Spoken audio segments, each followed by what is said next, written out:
That's Sarah. And that's Anna. And this is The Midnight Girl Cast. Hello. Welcome back. Have you gained any weight? Yes. Emotional or physical? Both. Let's get into it. First, tell us what you're wearing. Oh, yeah. I'm wearing pajamas. Oh. This is the Midnight Girl Cast, and that's what we do. So it's green. It's waffle. Oh, it is waffle. Yes, it's a waffle material. It is a little waffle material. And it has cute little shorts that have pockets in it that I find lots of Legos in at all times of the day. I'm just like, oh, more Legos. I also love that we're in the middle of December. Well, we're not. We just started December. But you are in shorts and a t-shirt. I am. Welcome to Florida. Yeah, welcome to Florida, number one. And number two, I'm just a hot person. You're a hot person. I knew how you meant it. And I'll take it. Because I'm a mother of two and I will take it. Any compliment I can get. And I love how you are wearing like socks, cozy pants. Oh, these are warm pants. No, they are warm pants. Yeah. These are like northern Christmas pants. Yes, they are. So I'll give you a little outfit check for me. Yeah, tell me all about it. So I'm wearing barefoot socks? What are they called? I don't know. Show the camera. Put them in your face. Oh, that's a little dirty. I did walk around the house with it. You know what? No shame in their game. What is it called? Like the barefoot Dreams. There we go. Barefoot Dream socks. So they're expensive and they are dirty. So whoopsies. It's okay. I'm not judging you, number one. Number two, I would have never known. Oh. Yeah. Can you tell me why they're expensive? I really don't know. Barefoot Dreams has like a monopoly on I thought you were expensive about socks. Expensive clothes. Listen, I thought you were like, listen, I didn't get these for myself. Oh. But I do like to spend money. Yeah. I'm a spender. My husband's a saver. I'm a spender. It just is what it is. I'm both because I'm both. Sometimes it depends on like what it is. Yeah. Okay. And sometimes it just depends on the season. Like I can really talk myself out of a lot of things and I can talk myself into a lot of things. Yeah. I think it just depends on like what it is and when it is. Yeah. I feel like for the Christmas, I always spend way more. Same. On the other people. And I'm just like, oh no, but like they need that too. But like, what about this? And what about that? And oh, it's Black Friday. We're going shopping. We get all of our Christmas presents during Black Friday for at least one side of the family, depending on if it is that year for Christmas or not with my family. So for example, this Thanksgiving, we did Christmas with my family and that was before Black Friday. Yeah. So unfortunately, we could not utilize Black Friday sales. No. Even though I think they're a scam. Dude, they are the scammiest of scams, but I subscribed. I mean, they really are. So apparently Amazon, they hike up their prices like a month or two before Black Friday. Oh my god. And then Black Friday, they're like, sale. And it's actually back to the original price. So someone should sue Amazon. Not me. I don't have the time. Yeah, I don't but have someone the should effort. sue them I for mean, that. Capitalism. What are they going to say? Like, I buy it though. I buy it. I think I just, I really went hard for Cyber Monday. Oh, I have not looked at all. Any Cyber Monday girlies out there? Oh, let's get back into our fit because I'm really excited to tell you that my fit actually goes great into what we're talking about today. I love your fit. It is very faith-based. Can you tell me even more about it? Because you have two themes going on here. Yeah, just like our episode. 2 themes happening right now. Oh, yeah, you're right. So my shirt says, in the Lord, and you can see the back. I actually really love the back. The back? Here, we'll yes. show the people. Show them. Okay. Trust in the Lord. And it says, with all your heart, lean not on your own understanding, in all your ways submit to him, and he will make your path straight. Proverbs 3:5-6. Love it. We love it. It's beautiful. I love it, like a little back fit, too. I really like a back scripture. The back gospel. You can find the gospel on the back. But my pants are Christmas. Yeah, they are. They're gingerbread up, girl. We got gingerbread. We got candy canes. We have stars and Christmas trees. How are we feeling about pink Christmas? Because that's kind of like all the rage right now. Yes, I actually got these for matching pajamas. It had to have been a year ago because my kids are only less than 2. Less than 2. It's out there. So yeah. It's okay. But yeah, we they had actually matching print of onesies with this. And then Zach had these, I had these. Aww. And it was really cute. The That's pictures, so cute. I'll have to show you them. Yeah. But speaking of pictures, how did your picture session go? I just don't recommend anybody taking family photos. Stop. That's my livelihood. Sorry. Okay. I actually don't remember. You didn't let me finish. I don't recommend anybody taking family photos with someone that is not child friendly. Now, Anna here, very child friendly. The person that we had was actually a bird watcher by day and a photographer by night? Maybe, but by a photographer by month. I don't know. Maybe she's done one photo shoot in her whole life. By her standards. By her standards, she's a photographer. By my standards, she's not. Now, I let my sister choose the photographer. And she's a busy lady, my sister. So and we were in a time crunch. So we had the bottom of the barrel. Bottom of the barrel. I don't even know if we're going to buy any, to be honest. Wait a second. They weren't included in your shoot? No, we have to choose. It was an hour shoot, and then we did a down payment, and then we can buy 15 or the whole gallery. Now, my kids cried from the start of the photo shoot to the end of the photo shoot. I cried in between the photo shoot because my mom was yelling at me to hide behind the stroller, and then the kids could actually still see me. So then she was screaming at me to walk away, but it was freezing, and I didn't want to walk away. So I'm cuddled on the ground with a blanket, trying to hide myself, crying because all the other moms in the world get these beautiful pictures of their kids frolicking and having a great time. And I get screaming 1 and screaming 2 for an entire hour. That sounds traumatizing. It was truly traumatizing, and I think I won't do another family photo shoot until they are much older. Like my nephew was like he's 6. He was an angel saint. He was so amazing. He smiled. He was so good. We had ice cream. We did the ice cream trend. That's very viral right now. We did it. Did not work. We brought bubbles. The photographer yelled at me. Yelled and said, "Get the bubbles out." What? Yeah. She said, "No bubbles in the frame." I said, that's the only way I can make them happy. No. Wait a second. I'm not kidding, Anna. I'm not kidding. Joking. I voice noted Anna crying. I still have it. Should we listen to it? We shouldn't. You're diabolical for saving all of my voice notes. I get a message that says, you. Anna saved your voice note. And I said, curse Anna. For saving my voice. Curse you. Everything you own. I don't believe in saving voice notes. That's the reason for the voice note. I could, it's just, I feel like I don't even remember doing it. I just have, I don't physically, I want you to know, it's not a physical action of me being like, bloop. Does it say that I save them?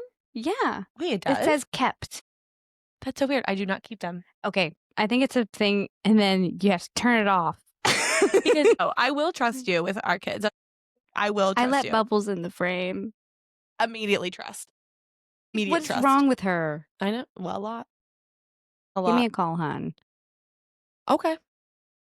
Don't tell me twice. No, I will. I would so much rather pay for your services than the birdwatcher services. I mean. So we'll cross that bridge. Don't you worry. Oh, no. There will be no other photographers I utilize here in Florida. The problem is that my family doesn't live here. No, I understand. But we don't have any pictures, professional pictures of Zach and I and the kids.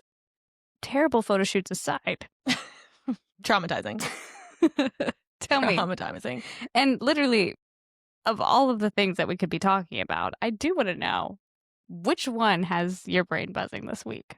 I mean, so much. My Thanksgiving week was insane. Yeah. We had so much going on. Being home in Philly is just always a whirlwind. I got to see a ton of like family and friends, and my whole life is there. I know I lived there for 18 years, and then I went to college in Pittsburgh. And then I moved down here right away. Yeah. So I haven't been home in, I mean, if you count college, maybe 14 years. And so every time I'm home, it's always a whirlwind. Like there's always like an event happening. There's always people to see, people I didn't get to see, which is when so you say sad. You haven't been home in 14 years. That means you haven't visited Philadelphia. No, in 14? lived. Oh, lived. Okay. We go home all the time.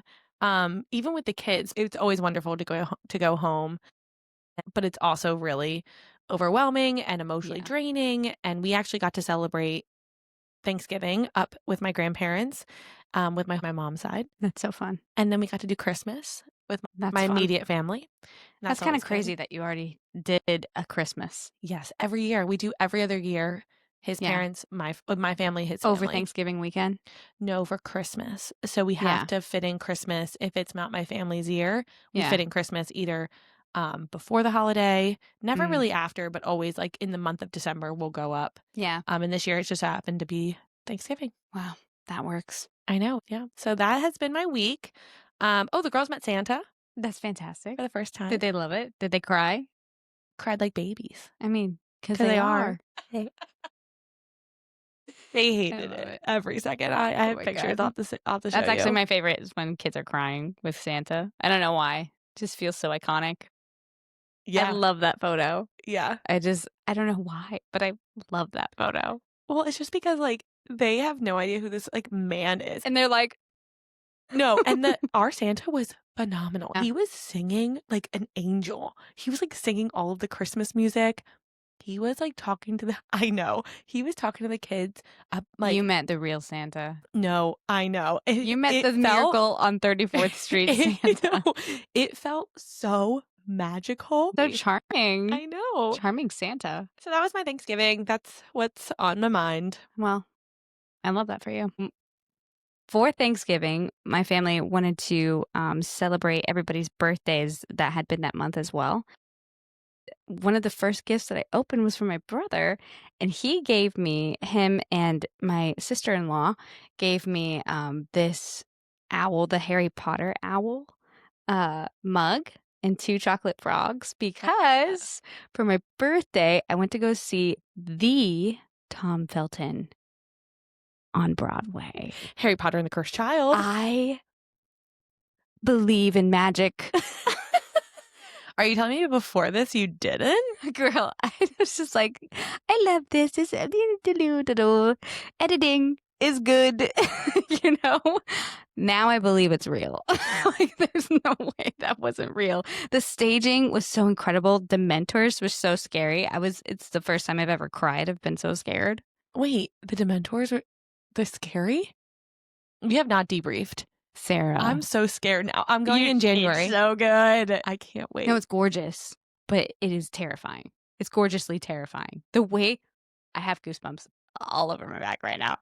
The way that they do the Dementors is insane. I was actually looking through the playbill to see who did them, and it was just like, they didn't mention them. They were like, oh, yeah, they just said, because I think it was like a rotating cast. So I think those people hold multiple roles, but those people are some of the most like shining stars. Let me tell you, dude. Oh my God. And Tom Felton, a baby boy. I love him. I like literally cried when he got on stage. I'm like, am I dumb? No, I cried when I saw Funny Girl with Lea Michele. I cried from start to finish just because I was in the same vicinity with Lea Michele. I can't wait for Tom Felton. I love him. Okay, how did you think he performed? Incredibly. Oh, wow. I'm so happy for him. Beyond incredibly. I know. I'm so proud of him. I'm so proud of him. I'm so proud of him. Our baby boy's all grown up. Well, not only that, but like, he's overcome so many things.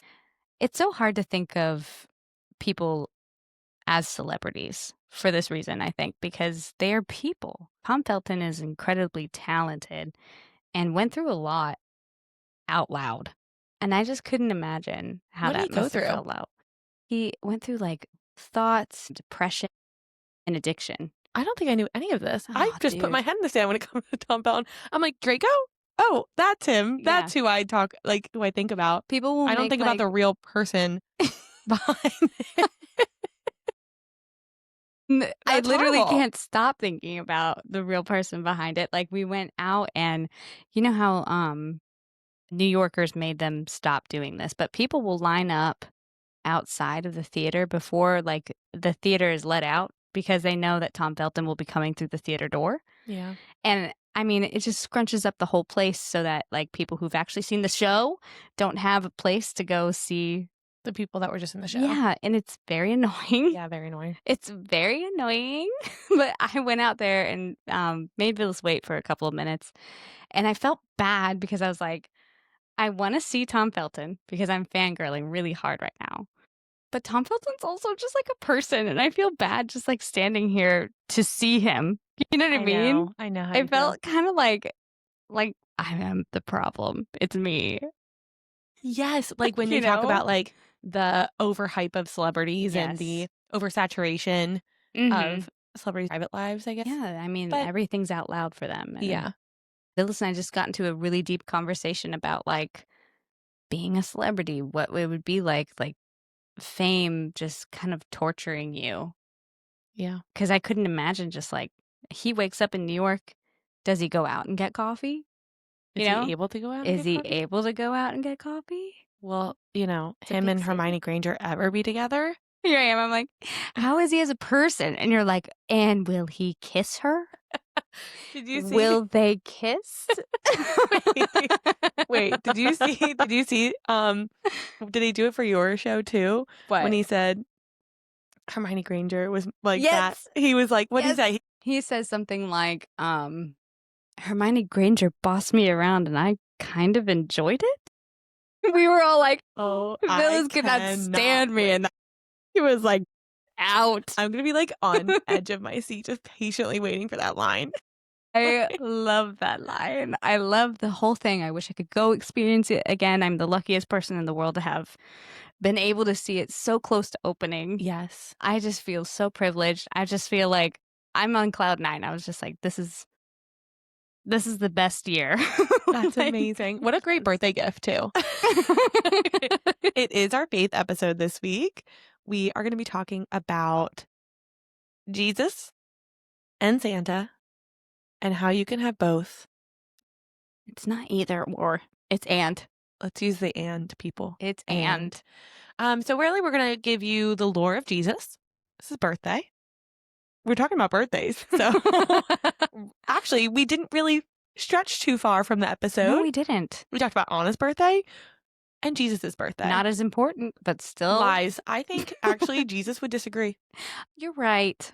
Jesus would disagree. Okay, so of the two, let's start with the Jesus part of all of this, okay? Yeah, I agree.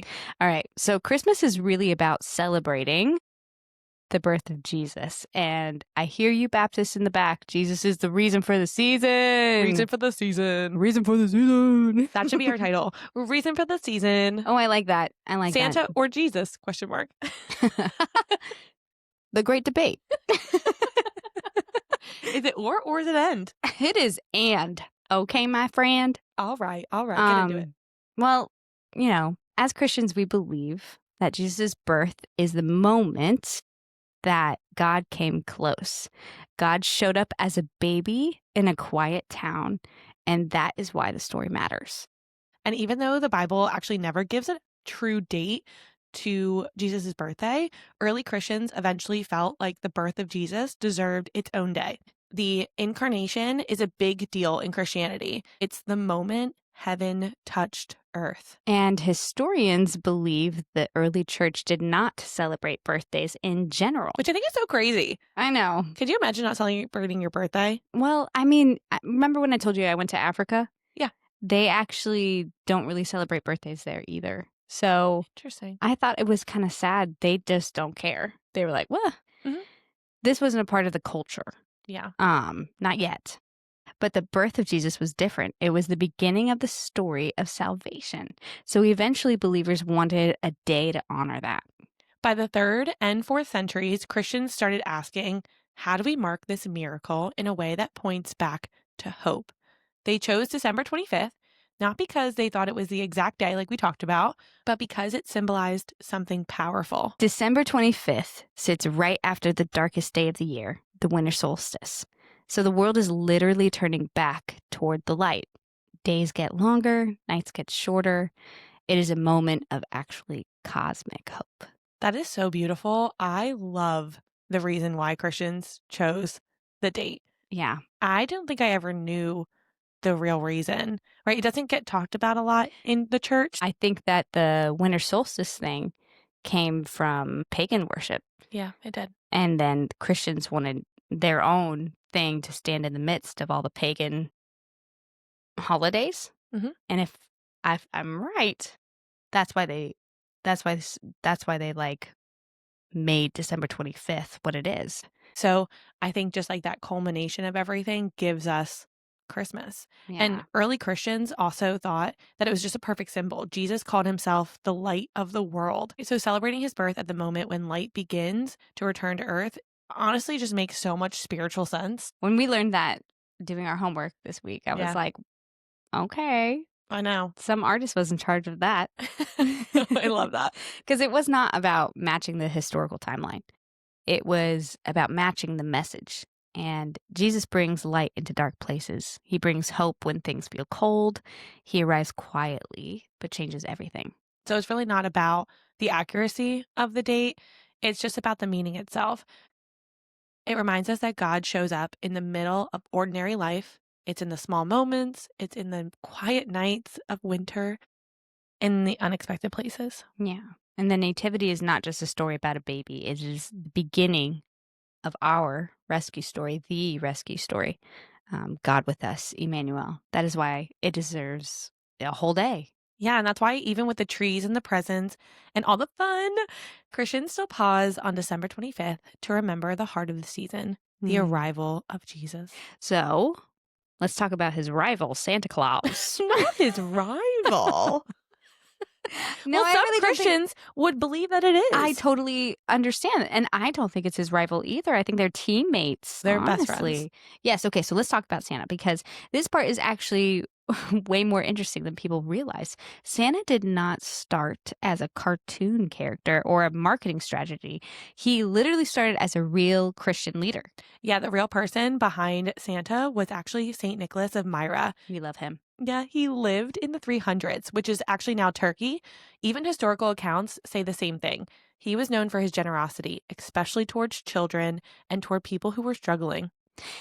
One of the famous stories about him is that he secretly paid the dowries for 3 sisters so they would not be sold or forced into bad marriages. I mean, no, literally, what a gem. Yeah, he dropped coins into their home at night so no one would know the money came from him. That is the root of the idea of gifts in the night. That is crazy that's where we get this the gifts at night is he just dropped coins secretly and we're like, oh, okay, yep, that makes sense. Let's do it that way. But we're going to talk about how Santa became who Santa is now, because going from St. Nicholas of Myra to who Santa is now is a huge leap. Yeah. And just a little tidbit, presents also came because of the wise men bringing Jesus presents of frankincense and myrrh. And then there's another one in there, but I can't remember what it is. You better know it because we're about to do a game later called Nativity or Not. Oh, spoilers. Ooh, but I just wanted to put that out there because like it's both. I think it is gold. Is it gold? Silver? Frankincense? Silver and gold. Maybe it was. Right? Isn't that a song? Yeah, it's okay. So over the centuries, St. Nicholas became one of the most beloved saints in Europe. Each culture shaped him in their own way. The Dutch called him Sinterklaas. I feel like I only know that because of the Santa Claus with Tim Allen. Oh, yeah. Sinterklaas. Ho ho, shisho. Christopher Kringle. Okay, I'm back. I love that so much. I'm back. No, I love the Santa Claus movie. Yes, I do too. My boys love it too now. It's so good. Yeah, they've been quoting it all over. It's my favorite. Well, anyways, in Britain, he became Father Christmas. In parts of Germany, he was Chris Kringle. Chris Kringle, which literally means Christ child helper. Yeah, so none of these characters were meant to replace Jesus. They were meant to reflect the spirit of giving that matched the season. Yes. When Dutch and German immigrants came to America, their traditions blended. And then in the 1800s, American writers started shaping what Santa looked like. The poem A Visit from St. Nicholas created the story of the jolly gift giver who arrives at night. Artists in the late 1800s drew Santa as round, cheerful, and warm. And then Coca-Cola holiday ads in the 1930s cemented the red suit and the modern image. So that's how we got Santa who he is and breathes today. I hope you're not listening to this with your kids. Not an episode for the kids. No. But it really is like such a crazy character arc. Yeah. And actually, to be honest, I told my kids about St. Nicholas. Oh, yeah. I told them all about him because I was like, this is what Santa Claus actually was like. I think it restores magic and nostalgia, whereas when we grow out of being a kid, we stop believing that he comes down our chimney. We stop believing that he comes into our house, and we stop believing he eats cookies and that he has reindeer and all this stuff. But the essential person and the spirit that that person embodies is super important to like not be sad about the fact that that part of the magic is done, but the rest isn't. So Yeah. I think that introducing your kids to like the historical Saint Nicholas will help preserve it whenever you're transitioning out of that. If you ever, if that's your path. Transitioning out of Santa Claus. I think it's your path whether you like it or not, because kids are brutal and they're going to tell your kids. Yeah. I love that idea of bringing back the history. And also for myself, I feel like, you forget that Santa isn't this fictional character. Santa was, blood and bones, and so is Jesus. Yeah. Right? Jesus is not this fictional character. He was Yes. blood and bone. I think it's just so important to like remind your kids that too. And as my kids grow older, I'll definitely take that as some advice because I think it's so beautiful. Yeah. Even for us as adults. Yeah. Live in some of that magic. We get magic in Harry Potter. Mm-hmm. That's why we love it so much. Yes. But there is real world magic too. Like Yeah. Santa and Jesus. Yes. Thank God. Thank God for that. Jesus. Thank God for Santa. Thank God with the capital G. Oh my gosh. I love it. So yeah, what this tells me about Santa is that he's, once again, not a replacement for Jesus. He's not a replacement for the Nativity. He is a cultural expression of generosity that grew from a Christian saint. The meaning behind him is still consistent with the heart of Christmas. That is why families can enjoy Santa without feeling like it takes away from the meaning of the season. How did we go from a quiet faith holiday to an entire cultural season with shopping and movies, matching pajamas, and holiday stress? It starts so early, right? Like we start with Thanksgiving. Are you kidding me? I mean, I was seeing Christmas stuff out at Halloween this year. Oh, it's brutal. It's brutal. But it's crazy because the turning point actually happened in the 1800s. Before that, Christmas was celebrated, but it was much smaller, very quiet, just a simpler church life and family gatherings. Then the Industrial Revolution changed everything. That freaking money. Always money. I feel like the Industrial Revolution changed everything for everyone. For everyone. For always. At all times. For always. That's so good. Thank you. And, well, you're right. The factories made toys and goods easier to buy. Stores realized that if they connected gift giving to Christmas, it would boost sales at the end of the year.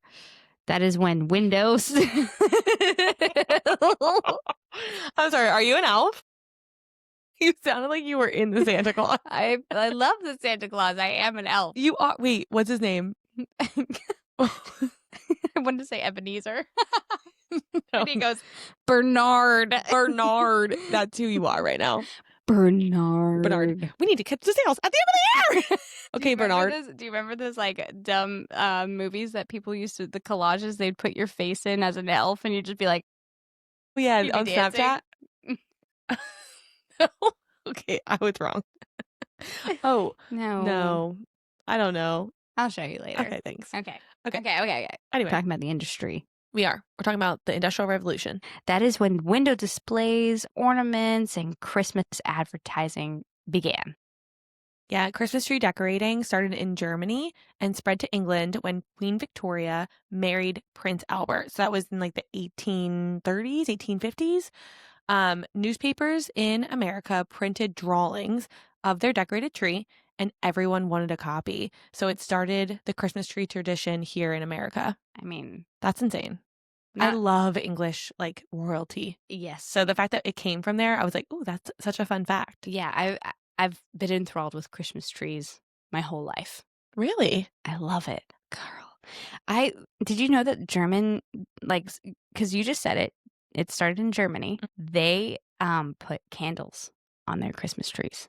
That's a fire hazard. It is a fire hazard, but so beautiful. Wow. And so cozy. Have you been there during Christmas time? No, not yet. I want to. Me too. I would love to be there. Maybe we'll go together. A little Midnight Girls cat. Maybe we could put it on the... we could expense it. Please take us to Germany. Is there any sponsors out there that want to go to Germany? Is there any way we can make this stream more in Germany? I actually don't think anyone's listening that's not our family or friends. Please, if you are, let yourself be known. We want to know you. You can comment, like, and subscribe to our podcast on Apple and YouTube and Spotify. Well, speaking of Christmas trees, let's get back to it. Yeah. After that, the newspaper clipping, it just kept growing. Greeting cards became a business. Wrapping paper became a business. Yeah. Later on, movie studios began, what do you say? They were releasing holiday films to draw people into theaters during the winter season. I can't wait to talk about holiday films. I think we'll talk about that in our episode before Christmas break, because we do take bank holidays here, remember, people? Please remember that. I would love to talk about like movies and like some of our favorites and Christmas traditions, and I want to get into Frosty and Rudolph and those 1960 films that are just creme de la creme of Christmas movies. So I know we haven't talked about this before, but your girl is not a Hallmark lover. I am not watching that. Didn't talk about it before because I would have a problem with that. Okay, love you. You are a happy ending lover, aficionado, and you don't like Hallmark? Not even a little bit. I wish you guys were watching this, and I know a lot of you don't watch the videos. She is frowning like an actual child. It's because I really hate it. That was epic. Like, you were like, it was like a real frown. I'm obsessed with that. Ebenezer Scrooge. Give me Christmas Carol. Give me Santa Claus. Kris Kringle. No, you do love a plot. I do love a plot. All of those have very happy endings. Hallmark movies have no plot. Well, Hallmark they do, but the plot are the same. I could do a Hallmark movie. I feel like you're making fun of me, and I don't respect it. Okay, ready? Here's the Hallmark movie plot. Are you ready? Hot chocolate entrepreneur with a tiny little cart in a snowy globe.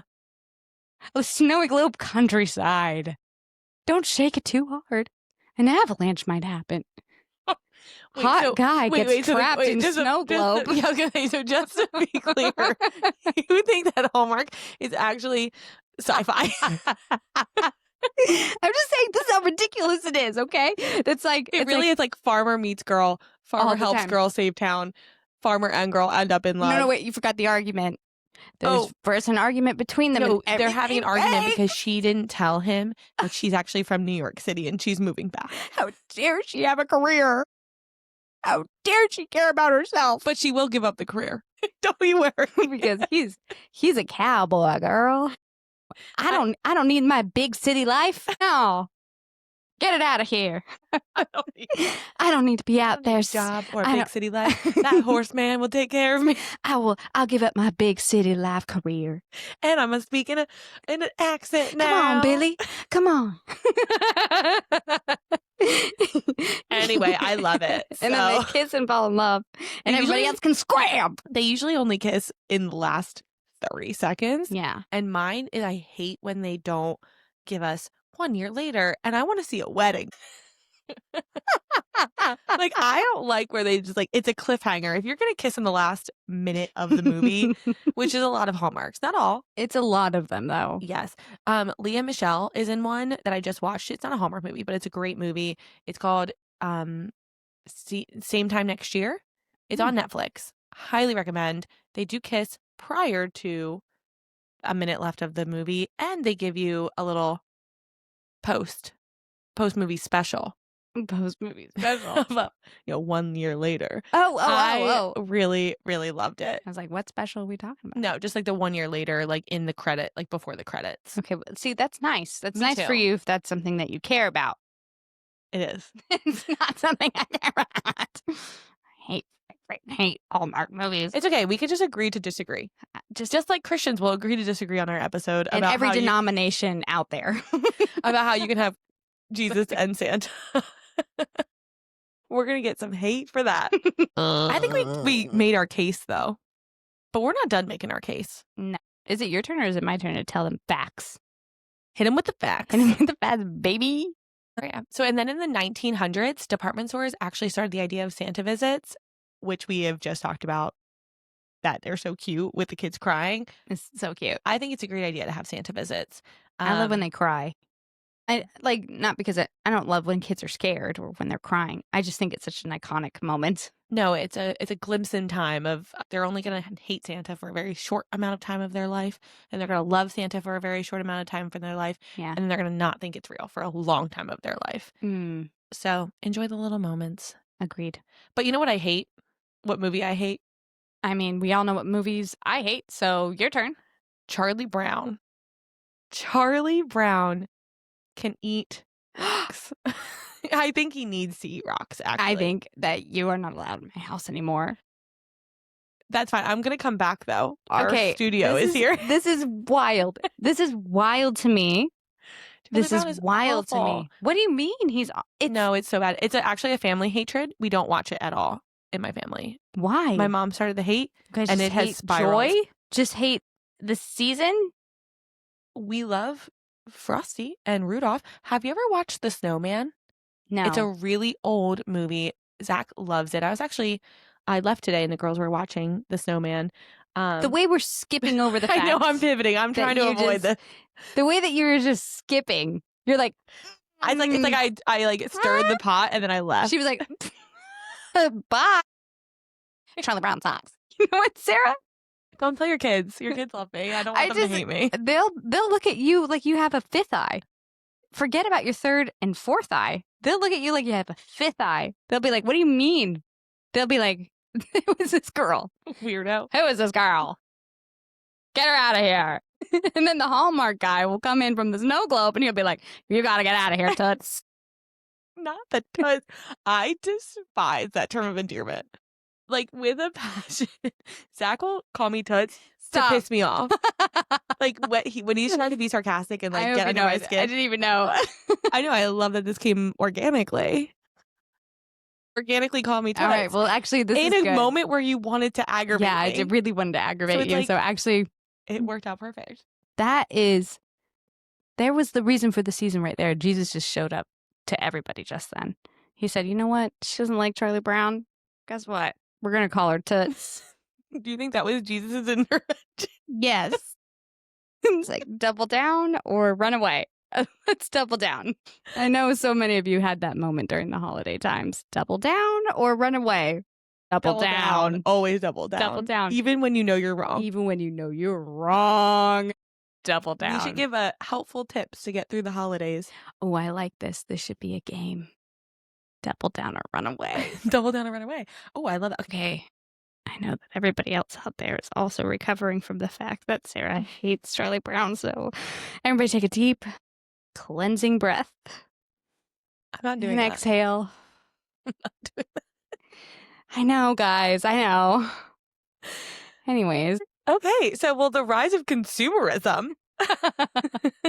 The more the economy grew, the more pressure there was to make Christmas bigger, brighter, and more elaborate. And that is why modern Christmas feels so intense. There's so much culture built around it. Shopping, photos, food, events, travel, matching outfits, school performances, social media expectation. But the heart of Christmas is quiet, but the pace of Christmas is really busy. The tension is super real for everybody. The holidays feel magical, but also overwhelming. People want the fun, but they also want the grounding faith part that makes the season feel whole. So we do not want to cancel the cultural parts. Yeah. The goal is to add back the meaning. So how can we do that? Well, faith grows in simple things, small, quiet practices, lighting a candle and talking about hope, reading a short part of the Nativity story, choosing one act of generosity, praying for someone who needs comfort. Like instead of the Advent calendar with our family, you can pick things out and then you can give your kids candy, or you can, however you want to do Advent calendar. the way that I'm doing it is I'm going to be breaking up the Nativity story so that whenever we open it up at night, we have something Jesus and Christ centered to read about before bedtime. Makes it something quiet, makes it something meaningful, and hopefully in 10 years, it's something that they look forward to and remember, okay, we get this quiet moment and we get to read about Jesus. Yeah, I love that. I will be stealing that. Yeah, I steal think it. it's a great way to like just have them talk about their day, have them relax, and then give them something to dream about. I love that. Christmas is the story of God coming close, and everything else is just decoration. Everything else is just decoration and coziness. It's really about, being intentional with your family. It's about being intentional with your faith and thinking about those things as priority during the season instead of it just being. That's why I love Christmas. It kind of makes me think about how this year's gone, what I want in the year to come, and how to wrap up this year well. And yeah, sometimes that means being around a Christmas tree and, being in cozy pajamas, and maybe it's just you four, maybe it's your whole family. It's however you feel. I don't know. This is going to sound silly, but gives God glory. Like to me, sometimes just being with us four, it feels like, okay, this is what is going to give God the glory because honestly, like my kids are going to remember this. That's Yeah. your job as a parent. Like, what are they remembering? Are they remembering the stress or are they remembering that feeling of Christmas? I think you can worship God in different ways. I think that is not silly at all. I think it's a beautiful way to worship Yeah. in your faith and whatever that faith may look like with yourself. And just remember that Christmas is in the heart. Christmas is in the heart. Well, okay. Let's play a game. What are we playing? We are playing Nativity or Not. And you're playing I'm giving you them because okay. I do not know the Bible as well as you do. It is something I'm working on. Okay, everybody? It's okay. It's something I'm working on too. Sometimes I think I know things that I don't. So, But I think, you grew up more for sure. religious than I did. Yeah. I was a creaster, which is Christmas and Easter. It's okay. We all know about that. Mm-hmm. But if you We all don't, now you know. about that. And so came into my faith a little later in life. And so we're going to test you because if we tested me, I'd get everything wrong. So I don't believe that that's true. I do have a lot of nativity sets in my house. Yeah. And we actually have like a play Little People nativity set for the girls. Yeah. Wow, they love it. They You're love also really running around. smart, so I don't know what's wrong with you right now. Like, I feel like I would tell you the nativity story and you'd be like, got it. That's so kind. Yeah, that's so nice of you to say. Anytime. Okay, well, let's see if you got it. I'm just kidding. Oh when I don't, it'll be like, dun dun. No, it's fine because we can actually like take turns on this if you want. No, I don't. Rip it. All right, you ready? Yes. Okay. All right. 3 wise men at the manger. Fiction. That is definitely more than 3. Okay. No, yes, and no. So, yes, you are right in that it is not in the Bible. The explanation is that the wise men arrived much later, possibly months after Jesus' birth. Oh, I thought we were emphasizing the number. Oh, no, it didn't say, but I believe you. If you think it's more than 3. 2. The innkeeper turning Mary and Joseph away. I don't mean to trick you. I know. They were turned away.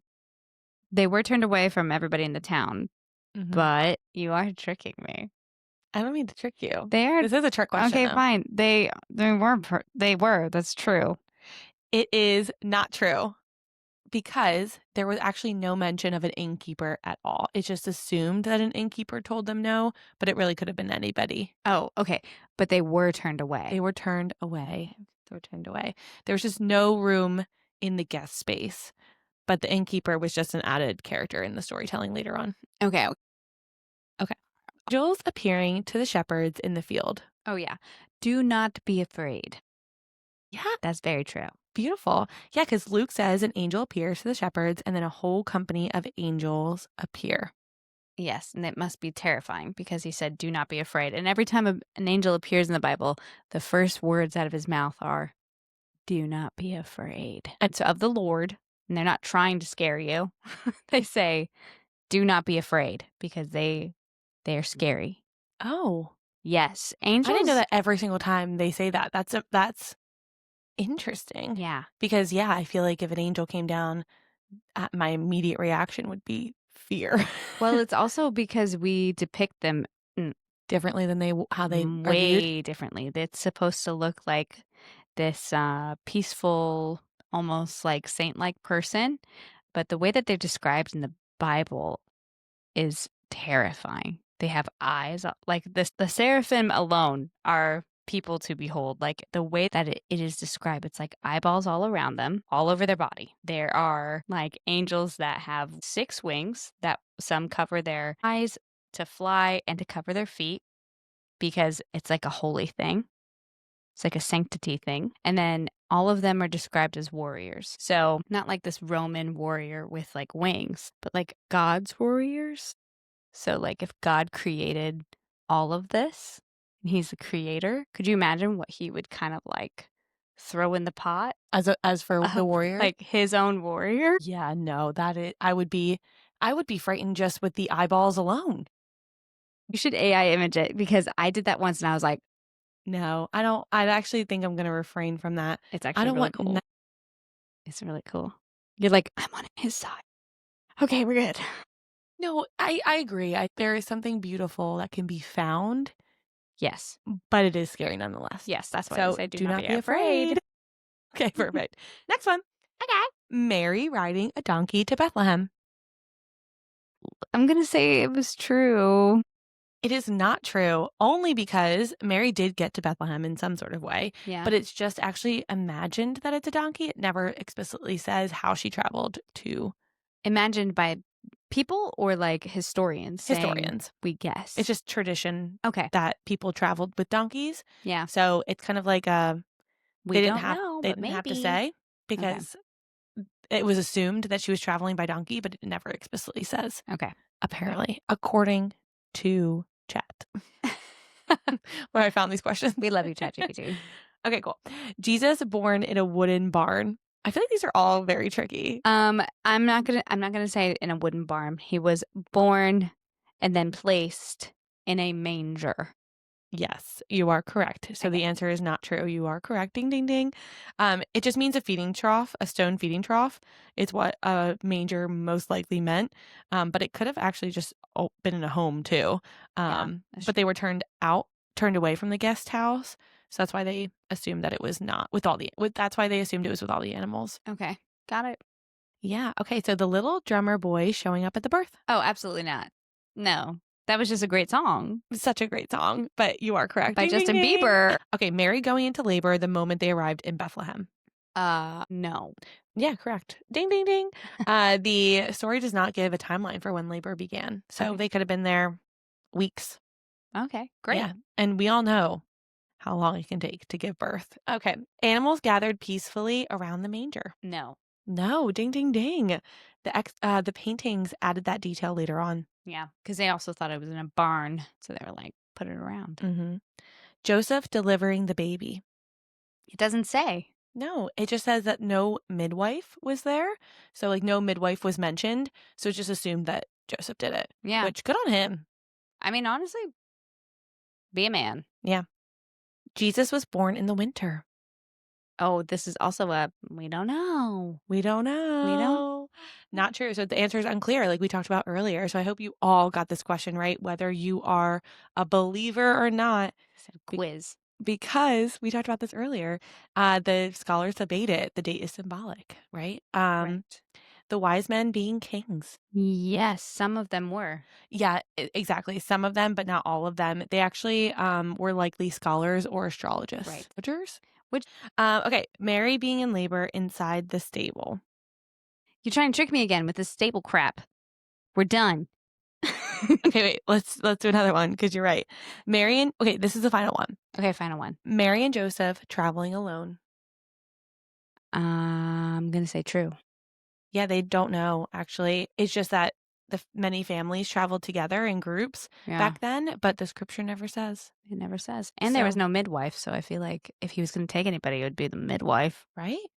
And they didn't have any family. So it's so interesting what is specifically stated in the Bible and then what has been assumed because of the time that we're in. I think a lot of the time pastors do a really great job of this, is giving us the references in the time period in which the Bible was written, right? How can we use that time period to make assumptions of what the Bible is saying? And I think that nativity scene is a perfect example of that. So let's wrap it up.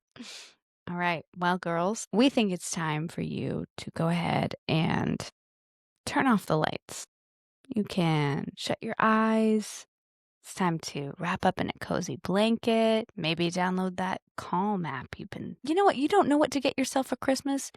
Get yourself that Calm app and listen to Cillian Murphy talk to you to sleep. We are at the beginning of December, so let's start now with the quiet moments, reflecting on this season, sitting there with your cup of tea and the Christmas tree lights on when your kids are asleep and your husband is playing video games. So, girls, it's time for us to go to bed, and maybe it's time for you to go to bed too. Yeah. We'll see you next time. Good night, Midnight Girls.